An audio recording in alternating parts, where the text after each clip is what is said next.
Yan, so good afternoon po sa ating lahat. Ito po bilang isang Pilipinong OFW, ito po ako po ay naglagay rin sa OFW Lodge Terminal 3. Ayan po, dahil ang aking flight ay 3:30 ng madaling araw, so dito tayo nag-stay dahil tayo napakaaga na punta rito at tayo nagpunta dito ng alas 9 pa ng gabi. So takot na takot tayong may iwanan ng eroplano.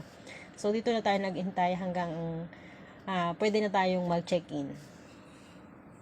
So ito na nga, ang meron dito sa loob dito ay kapihan at ito, meron din silang charger. Pwede kang mag-charge dyan.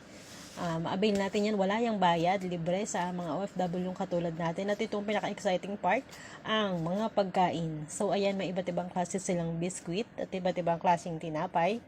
Meron din sila dyan. Pero sa lahat po nandyan, ang inabil ko lang talaga is lugaw. Dahil ako po ay nasarapan sa kanilang lugaw. So, ayan, meron po sila ding mga tinapay dyan. May pandesal pa po ako nakita dyan. So, yon. At yan po ay libre sa lahat ng OFW. Pwede po tayong mag-stay dyan. Subukan nyo rin po next time. Pag uwi nyo or bago kayo mag-flight papunta dito sa ibang bansa. So, ayan po yung lugaw nila. May sa hanay ng lugaw ay may mga nakahanay na pang lagay. Ayan. Parang seasoning ata, hindi ko alam kung ano yung iba. Kasi hindi po ako naglagay niyan. Basta't lugaw lang inabil ko dahil nasarapan ako dun sa lugaw. Siguro nakadalawang balik ako. Ayun, ano.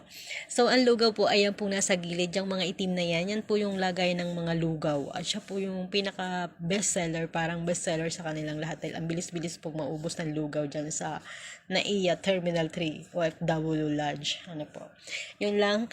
At dyan pala po ay meron ding nakukuhanan ng OFW card sa may gilid po. Pero pagdating ng alas 9 ng gabi, parang wala na po.